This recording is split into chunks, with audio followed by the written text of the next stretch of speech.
Бул даректүү тасма Асыл инсан коомдук фондунун колдоосу менен даярдалды. Талас согушу 751-жыл. Бул Кыргызстан менен Кытайдын чегарасы. Ал бир гана эки өлкөнүн чегарасы эмес, эки цивилизациянын чегарасы экендигин билесизби? Бул чегаралар аркылуу миңдеген жылдардан бери өкүм сүргөн Орто Азиянын ислам маданияты жана Кытайдын конфуцийчилик философиясынын чектеш жери болуп эсептелинет. Кылымдар бою бизден саны бир топ эсе көп кытайлар эмне үчүн учурдагы Кыргызстанды басып алган эмес деген суроо жаралат. Элинин саны бизден көп болгон уйгурларда учурда Кытай бийлигинин кол астында кордук көрүп келет. Мындан так 1270 жыл мурда бир гана келечектеги Кыргызстандын эмес, бүткүл Орто Азиянын тагдырын чечкен улуу салгылашуу дал ушул биздин мекенибиздин аймагында өткөндүгүн билесизби? Ооба, адамзат тарыхында 14 000 согуш болсо, ошонун ичинен тарых нугун бурган 10 салгылашуунун бири дал ушул Талас согушу. Талас дарыясынын боюнда болуп өткөн. Хижри 134-жылы, ал эми учурдагы заманбап жыл санактын 751-жылы араб, түрк жана Кытай аскерлеринин ортосунда болуп өткөн дүйнөлүк тарых булактарында Талас же болбосо Атлах салгылашуусу деп аталган окуя орун алган. Бул окуя бир гана ушул чөлкөмдөгү элдердин тагдырын өзгөртпөстөн, жада калса ислам цивилизациясынын өнүгүүсүнүн алгачкы кадамы болгон десек да жаңылышпайбыз. Бул согуш цивилизациялардын тиреши болгон жана тарыхта жабыдан жалгыз араб жана кытайлар ортосундагы согуш болуп эсептелинет. Талас согушу орто колумдагы мусулман тарыхчыларынан болгон Аль-Мутаххара ибн Тахир аль-Мактисинин Китаб аль-Ба'ду аль-Халк ва тарих жана Ибн аль-Асирдин Аль-Камил фит тарих китептеринде орун алган. Кытай булактарындагы бул салгылашуу боюнча маалыматтарды болсо америкалык Беквит аттуу изилдөөчү изилдеген. Талас өрөөндө бир гана Манас атабыздын эле кичи мекен эмес. Бул тарыхый жерди кытайлар кайгы менен, ал эми мусулмандар чоң кубануу менен эскеришет. Пайгамбарыбыз саллаллаху алейхи ва саллям көз жумуп, 4 адилеттүү падышанын өкүм сурган убагы аягына чыккан соң 80 жылга жакын Амави династиясы мусулмандардын желегин желбиретип турган. Алар жараткан Аллахтын динин жайуу үчүн казатка чыгып, Ирак, Иран, Сирия, Испания жана Палестинаны багынтканга жетишкен. Амавилердин колунан ислам туусун Аббаси династиясы алган. Аталган халифаттын башында пайгамбарыбыз саллаллаху алейхи ва саллямдын абакеси Аббас ибн Абу Талибтин тукумдары болгон. Ошондуктан халифаттын аты да Аббаси деп аталып калган. Алар ислам аймагын дагы да кеңейтип, Аллахтын динин Индия, Кавказ жана Мавереннахрга жайган. Бул учурда кыргыздар Энисай дарыясынын боюнда жайгашкандыгын эскертип кетмекчибиз. Ислам армиясы батыштан чыгышка карай баратса, дал ошондой ылдамдуулук менен чыгыштан батышка карай кытайлардын Тан династиясы жүрүп келе жаткан. Алар эбегейсиз күчкө ээ болуп алгач Тибетти жана Батыш Кореяны багынтат. Кийинки максаты Тан императорлугу кылымдар бою эңсеген, бай жана өнүккөн Туранияны багынтуу эле. Бирок буга алгач улуу түрк каганаты, андан соң чыгыш жана батыш түрк каганаты, экинчи көк түрк каганаты жана түргөч каганаты жол бербей келген. Көк түрк каганатын кулаткан соң кытайлар ого бетер күчөйт. Кыргызстандын учурдагы аймагында түргөчтөрдүн каганаты өкүм сүрүп турган. Бирок аларда ич ара сары жана кара түргөчтөргө бөлүнүп, ынтымак ыдырап турган заман эле. Анын үстүнө түргөчтөр менен карлуктар арасындагы карама-каршылык Кытай бийлиги үчүн жортуул уюштурууга ыңгайлуу шарт түзүп берген. 749-751 жылдар аралыгында кытайлар Кашкар, Фергана, Суяпты багынтып алууга жетишет. Эмки багыты Шаш, учурдагы Ташкент шаары болчу. Тан империясы бул аймакка жаш болсо да аскердик тажрыйбасы мол болгон теги Корей генерал Гао Шианжини жөнөткөн эле. Генерал Гао 749-жылы Ташкентти багынтып, ал жердеги түргөчтөрдүн башчысы Мохедуну өлтүрөт. Атасынын өлүмүнө ызаланган жана аймактын келечеги үчүн тынчсызданган Ташкент ханзадасы Аббасилерге элчи жөнөтүп, халифат аскерлеринен жардам суроого мажбур болот.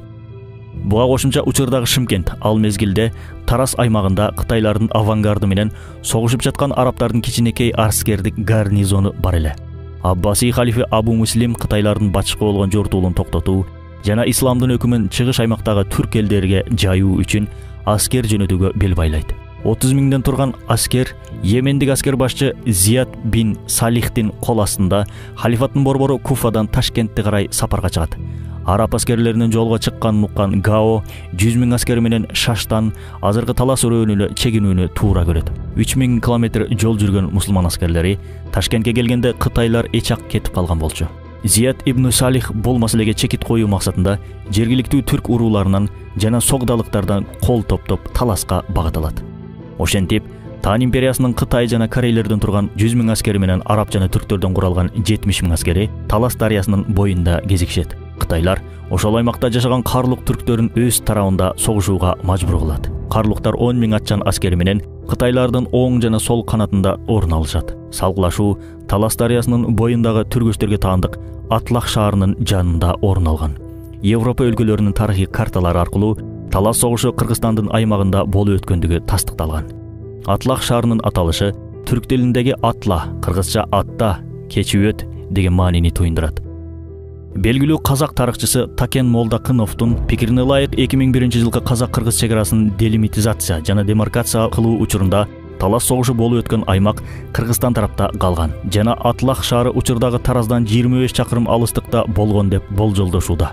Муну Махмуд Кашкаринин Атлах Тараздын жанындагы шаардын аты деп жазганында тастыктап турат. Ал эми Бернштамптын айтуусу боюнча Атлах шаарынын калдыгы учурдагы жоон төбө айылы деп айтылып жүрөт. Бир тууганым, Борбордук аянтта 30 000дей адам ийиндерин тийгизип туруу үчүн ушундай бир чоң аянт керек. Ал эми 200 000ге жакын жоокердин аскердик согуштук тактика менен салгылашуусу, аттар менен чабышуусу үчүн гектарлаган чоң аянтка муктаждык болгонун элестетип көр. Ошондуктан тарыхчылар аскерлердин катары километрге чейин узашы мүмкүн деп эсептейт. Салгылашуу аянты өтө чоң аянтты ээлеген. Ошентип, Зулхиджанын 30 күнү, же болбосо миладий 751 жылдын июль айынын башында эки аскер башчы аскерлерин тизип, бетме-бет келип согушууга даярдык көрө баштайт. Зият ибн Салихтин атасы шашты коргоп жатып каза болгон эле. Аны дал ошол Гао аттуу генерал өлтүргөн. Зият үчүн атасынын өчүн алуу дагы да кошумча дем берип жатты. Бул согуштун жыйынтыгында Орто Азия аймагында же Аллахтын дини, же болбосо конфуцийчилик өкүм сүрөөрү чечилмек.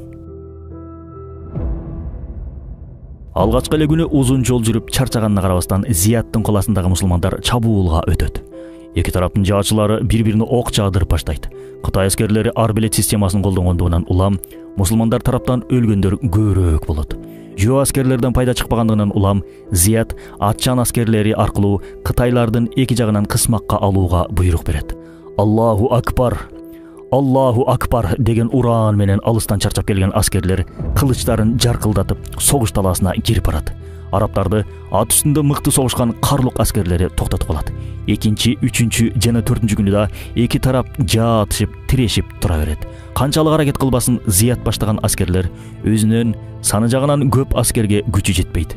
Аз болгонуна карабастан душмандан качуу уят деп билишкен алар. Бул согушта же жеңип гази, же жеңилип шейит даражасын алууга аракет кылышат. Кытай генералы Гао жеңиш таамын сезип, салгылашуунун узак созулуусу анын пайдасына бурлаарын байкап сүйүнөт. Салгылашуунун 5-чи күнү таңкы багымдак намазын тизилип окуган мусулмандар жаратканга жалбарып жеңиш берүүсүн же болбосо шейит болууну тилешет. Чарчаган жана жаракат алган аскерлерин катарга тизген Зият кытайлардын аскерлерине каршы чабуулга буйрук берет. Мусулмандар болсо көрбөгөндөй күч менен кытайларга өзүн таштайт. Алар менен катар түрк аскерлери да баатырларча салгылашат. Тарых булактарында түрк аскерлеринин башында Үтөнбек жана Туранташ аттуу аскер башчылары болгондугу айтылып келет. Генерал Гао мусулмандардын бул аракетин өзүн өзү өлтүрүү деп баалап, болгон күчү менен туруштук бере баштайт. Бир мезгилде Гао 4 күндөн бери эки тарабынан Кытай аскерлерин коргогон карлуктарга чабуулга өтүү үчүн буйрук берет. Карлуктар аттарын камчылап ордунан козголот. Бирок кызыгы, алар арабтарга каршы эмес, Кытай аскерлерин эки тараптан кысмакка ала баштайт. Ошентип карлуктар капыстан Кытайлардын эки жамбашынан сокку урат. Муну күтүп эле турган мусулман аскерлери Талас дарыясын кечип өтүп, карлуктар менен биргеликте Кытайларды кыра баштайт. Карлук башчысы Жабынын буйругу менен согуштан мурун жашыруун чоң кошуун болгон эле. Аларда күтпөгөн жерден чыга калып Кытайларга каршы чабуул жасайт. Жыйынтыгында Кытайлар мусулмандар менен карлуктардын ортосунда калып кетет. Карлуктар Кытай бийлигине көз каранды болгон Тан династиясынын вассалы эле. Аларды капыстан урган соккусунан Кытай аскерлери артка чегинип кача баштайт. Азыр эле жеңиштин даамын татмакчы болгон Кытайлар бир заматта алдынан өлүмдөн коркпогон мусулмандар аскерлери ал эми артынан жана эки тарабынан карлуктардын курчоосунда калып айласы кетет. Ошентип, согуш тартиби генерал Гаонун колунан чыгып кетет. Генерал Гао жан сакчылар менен биргеликте араң качып, жанын сактап калат. Кылымдар бою душмандык кылган кытайларга кол салган карлуктар мусулмандардан да айбаттуу чыга келип, кытайларды аяосуз кыра баштайт. Көп жылдык кегин алып жаткан түрк аскерлери кытайларды кууп жүрүп өлтүрүшөт. Зият болсо алардын кээ бирөөлөрүн аман калтырып туткундап алганга жетишет.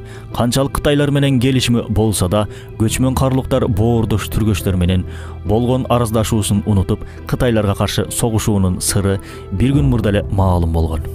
4 күндөн бери баатырларча согушуп жаткан мусулман аскерлеринен таасирленген карлуктар согуш талаасындагы абалга назар салышат.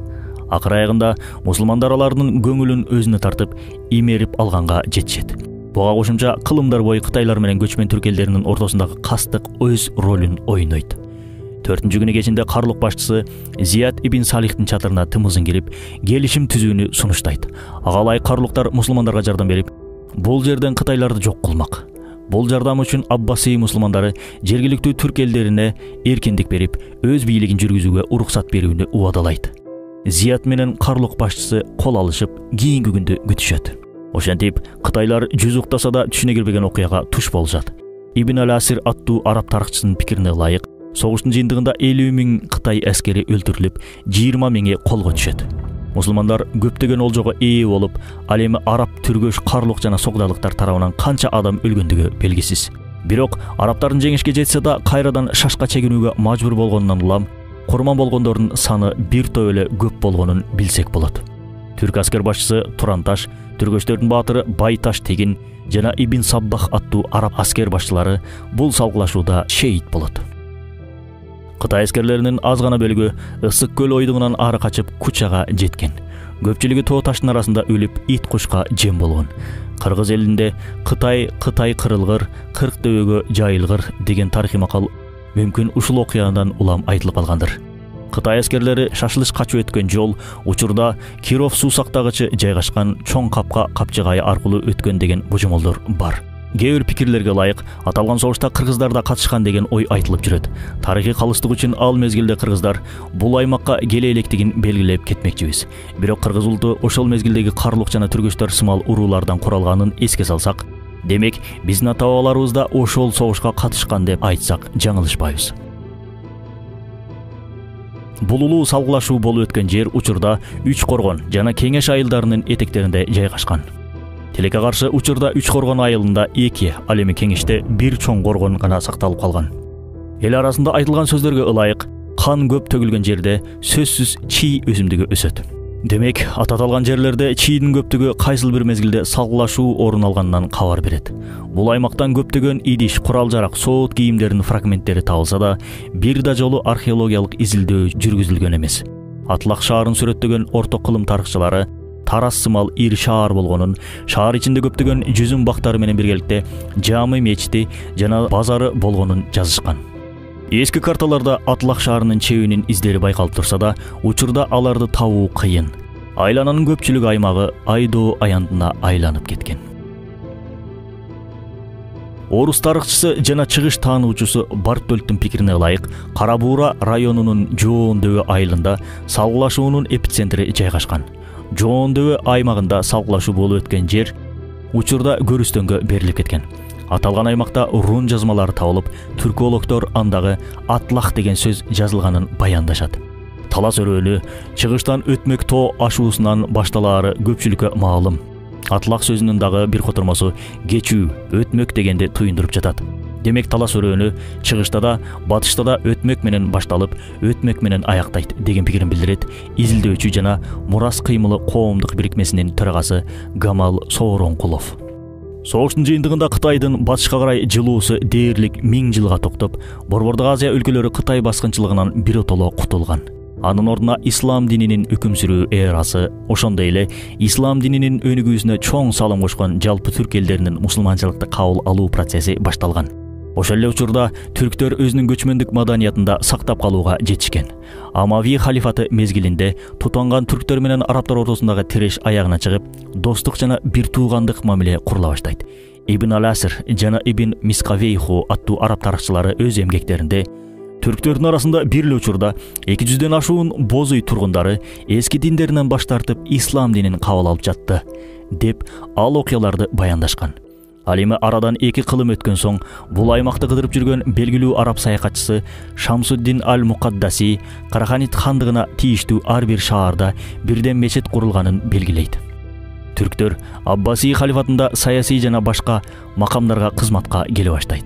Карлуктар өз алдынча мамлекет курууга жетишет. Уйгурлар болсо чыгыш Түркстандагы өз өлкөсүн кайра калыбына келтирген. Түрк элдери кайраган өлкөлөрүн кайра түптөп, бул чөлкөмдө кайрадан дүңгүрөгөн цивилизацияны курууга жетишет.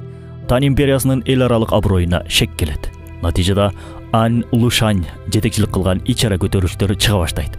Бул өз учурунда Кытай императорун батыштагы аскердик гарнизонунун чыгыш тарапка чакырып алууга мажбур кылат. Согуш Тан империясынын батышка болгон кызыгуусун токтоткону менен араб аскерлерине да чоң сокку уруп кыйла азыздатат.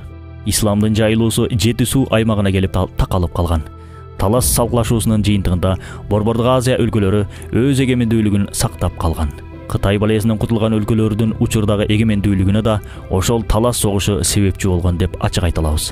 Эгерде Кытайдын өкүмү сүргөндө түрк элдеринин көпчүлүгү кытайлашып, өз динин, тилин жана маданиятын жоготуп коюу коркунучу бар эле. Мусулмандар колго түшкөн 20 000 Кытайдын өнөрүн пайдаланып, кылымдар бою сыр катары сакталып келген кагаз иштетүү, жибек өндүрүү, октары чыгаруу, чопо идиштерин жасоону үйрөнүшөт. Алгачкы жибектен жасалган кагаздар Самарканд аркылуу бүткүл дүйнөгө тарай баштайт. Буга чейин бул кагазды Кытайдын чектелүү гана адамдары колдонуп келсе, эми бул ачылыш бүткүл адамзат үчүн кызмат кыла баштаган. Кагазды мусулмандар ойлоп таппаса да, бирок аны иштеп чыгуунун технологиясын мусулмандар дүйнө жүзүнө жайган. Алгачкы кагазды иштетип чыгуу фабрикасы 794-жылы Багдадта, андан соң Мысырда жана Андалус ислам дөөлөтүндө, башкача айтканда азыркы Испанияда ачылган. Кагаздын арзандоосу менен китептердин жана китеп дүкөндөрдүн саны өскөн. Саватсыздык жоюлган. Мусулмандардын илим жана маданиятын кылымдар бою даңазлаган алтын доордун эшиги ачылган. Талас согушунун жыйынтыгында ислам үммөтүнө чоң салым кошкон түрк элдери кошулган. Учурда түрктөр эмне үчүн исламды кабыл алышты? Түрк элдери ислам аркылуу эмнеге жетти деген суроо жаралат көпчүлүгүбүздө. Түрк элдери исламды жат көрүнүш катары эмес, өзүнө жакын тааныш бир кубулуш катары кабыл алган. Анткени түрктөр менен арабтардын жашоо образдары окшош эле. Эки улут тең көчмөн турмушта жашачу. Көкө теңир түшүнүгү менен жалгыз Аллах түшүнүгүнүн жакындыгы, көчмөндүк жашоодо да, исламда да адамдар арасында касталарга же болбосо даражаларга бөлүнбөгөндүгү, түрктөрдүн дүйнөнү ээлүү каалоосу менен исламдын дүйнөдө дин жайуу максатында жихад кылуу идеясы окшош эле. Буга кошумча Амавийлерден айырмаланып, түрктөргө жумшак мамиле кылган Аббасийлердин ыкмасы өз мөмөсүн берген. Ислам адеп ахлагы көчмөн түрктөрдүн каада салтына туура келген. Көчмөндөрдөгү теңдик, адилеттүүлүк, туугандык деген улуу принциптердин исламда да бар болуусу исламдашуу процессин дагы да алдыга жылдырган. Эркиндикти сүйгөн көчмөндөрдөгү өзөк менен исламдагы бир гана Аллахтан башкага баш ийбей жашоонун артыкчылыгы окшош эле. Эки маданиятта тең курмандык кылуу салты орун алган. Көчмөндөрдүн эски ишениминдеги Кудай менен пенденин ортосундагы ортомчулук кылган өкүлдүн жоктугу исламда да бар болчу.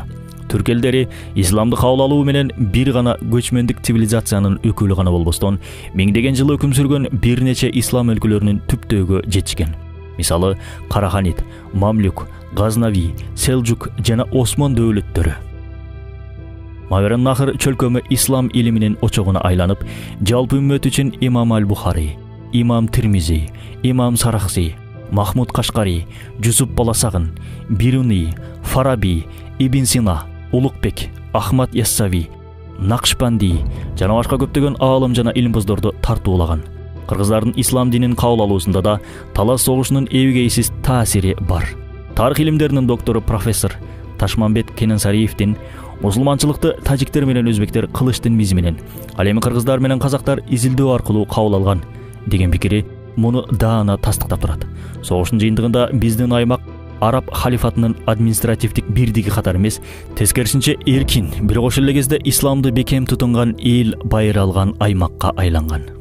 Ислам дини пайда болгон алгачкы 100 жылдыктан айырмаланып, илим билимге негизделген ислам цивилизациясынын өнүгүшү саясий согуштук мүнөздөн социалдык, маданий жана руханий багытка айлана баштаган. Талас салгылашуусу учурда тарыхчыларды да бир топ суроолор менен түйшөлтөт. Мисалы, ошол калган кытайларды таластанлары Сары Өзөн, Чүй жана Ысык көл аркылуу кууп чыккан түрк аскерлеринин кол башчысы Айтылуу Манас атабыз болушу мүмкүнбү? Анткени Алооке хан да таластан сүрүлүп куулгандыгын эпос аркылуу билебиз. Деги эле кыргыздар бул согушка катышканбы? 2020-жылдын 23-январында Маданият министрлиги менен Мурас кыймылы коомдук бирикмеси эки тараптуу меморандумга кол коюшкан.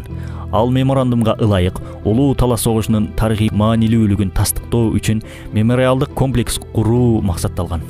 Ошол эле учурда Корея өлкөсүнүн Коика уюму Талас согушу болуп өткөн аймакта мемориал орнотуу сунушун киргизген. Алар теги кореялык болгон генерал Гаонун бул согуштагы орду жана тарыхый окуянын чоо жайын тактоо максатында Талас өрөөнүндө изилдөө жүргүзүүнү сунуштаган. Анткени генерал Гао Корей элинин улуттук баатыры. Ошондой эле бул окуя боюнча тасма тартуу долбоору да бар.